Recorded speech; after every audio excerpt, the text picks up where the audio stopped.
Greetings. The date is August 17th, 2015, and we are having another adventure in speed reading. This week has been a little bit of an off week for me. I added a lot more to the pile than what I read. I was kind of busy for a few nights this week, so I didn't have nearly as much time to read as what I normally do, and I don't plan on adding a whole lot of anything to the pile for the foreseeable future. So in the next few weeks, I'll be reading a lot more than what I'll be adding. But this week, I went shopping, and I don't usually get to go to comic book stores on a regular basis, and I went shopping today, bought, I think, 6 graphic novels, something along those lines. So I added a whole bunch of graphic novels to the pile, including Swamp Thing, The Root of All Evil, Robin, Days of Fire and Madness, Batman Cataclysm, JSA Ghost Stories, JSA Stealing Thunder, and Justice Society, Black Adam, and ISIS. Those were all the books that I added to the pile, and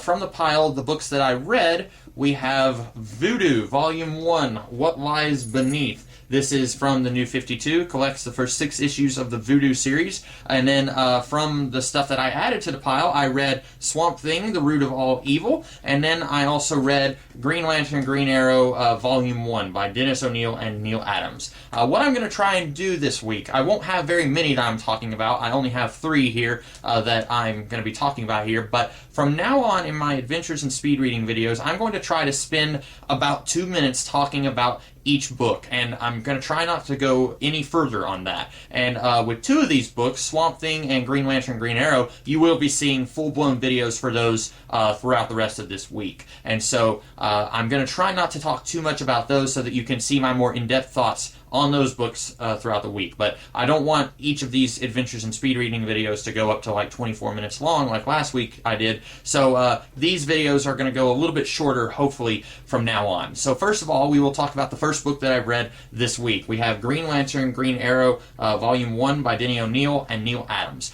This is something that, if you've been reading comics for any length of time, you've probably heard of this run. It is very culturally significant because it brought a lot of real-world issues into the world of comics. It kind of paved the way for a lot of darker stories that came about a decade later. But as far as the quality, I have to say that these books, these stories in this book are not very good. The only reason that I would actually recommend anyone to read this book is if you want to read it because of the cultural significance that it has. If you're interested in reading something that you've heard people talk about for as long as you've been reading comics, I would recommend that you read it. But other than that, the stories here are not very good. I would not recommend this book. Up next, we have Swamp Thing, The Root of All Evil. This is by Grant Morrison, Mark Millar, Phil Hester, Kim DeMulder, and Tatjana Wood.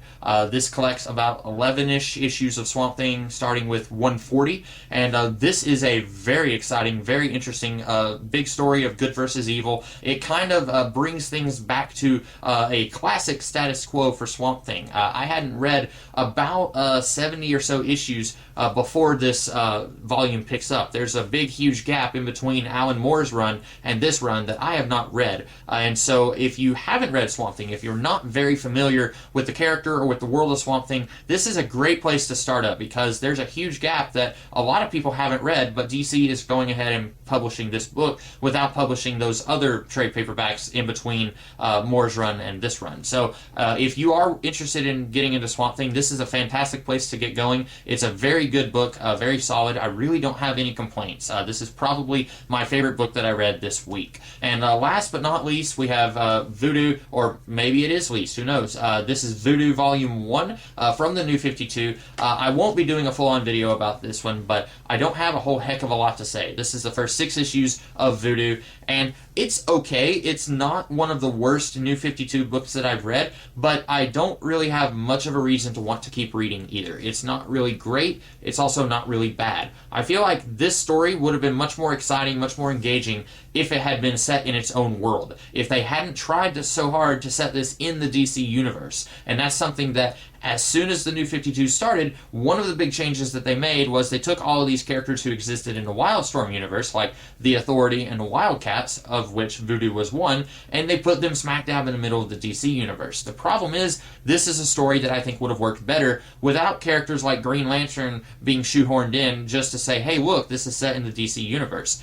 This is a story about a government hunting down aliens who may or may not be trying to destroy our planet, and then you have this one alien who is following that directive, and she maybe doesn't really believe in this mission, or she's finding that the mission isn't as black and white as it seems. And that's a very interesting story that I think would work better if you don't have other superheroes coming into this story. I've said that in a few different ways now, and that's basically my big complaint here. Also, I don't really find the main character to be extremely likable. It's very hard to like a character who goes around and pretty brutally murders human beings who don't really deserve what's coming to them. That's kind of a problem that I have with this main character. She's fleshed out. She's definitely a complex, multifaceted character. In a lot of ways, this series reminds me of the Captain Marvel series from the late 60s from Marvel Comics. The one where Captain Marvel is a Kree spy who is sent to Earth to see if Earth is a threat to the Kree Empire. And then on Earth, he's a beloved superhero, but in actuality, he's a traitor to the planet Earth. This, in a lot of ways, reminds me of that, where she's sent to Earth, and she's not really much of a superhero. She's mostly just an alien spy here. So that's really the big difference between this and Captain Marvel from the 60s. But it definitely feels like it's a descendant of that series. But like I said, this would work a lot better if it was a creator-owned book that wasn't part of the DC universe in any way. If you are a fan of the 1990s Wildstorm stuff, like Wildcats, where Voodoo first appeared, there's not much here that has anything in common with that character, which is okay, because a lot of the 1990s Image Comics stuff wasn't the best anyway, and I feel like Ron Mars and the writers and other writers and artists who work on this, I feel like they were trying to kind of create their own thing that's very divorced from the Wildstorm stuff. And that's fine, because, like I said, a lot of that Wildstorm stuff wasn't really great in the beginning anyway. But I know there are fans of the Wildstorm stuff out there, because later on the stuff became quite good. And so if you're a fan of the Wildstorm universe, if you're a fan of Voodoo from the Wildstorm universe, you may not like this book because it doesn't bear much of a resemblance to that character. But if you are looking for kind of a new, fresh, sort of superhero story that's part of the DC universe, but just on the fringes of it, you might enjoy this book. But I had trouble getting into it. It was okay, but it didn't really grab my attention. And those are the 3 books that I read this week. I also started Adam Strange by the Kubert brothers, Adam and Andy, and I have not finished that book. So it's not on the picture of what the pile looks like now. And I thought I'd go ahead and show you a picture of what the pile looks like now with all of the books that have been added to it and all the books that have been taken off. So here is what the pile looks like right now. Bear in mind, the Adam Strange book is not on that pile because I've started it and I forgot to put it back on the pile when I took that picture. So that is what the pile looks like as of right now. And next week, hopefully, I will get back into reading more than what is added to the pile. I won't be buying any more books for a while now. So we will see how my future adventures in speed reading go. But in the meantime, I hope that you guys enjoyed this video, and I will be seeing you guys throughout the rest of this week with lots of other videos, and I'll be seeing you guys next week with another update on what all I've read from this pile. So I'll see you guys then. Have a great rest of the day. Catch you later.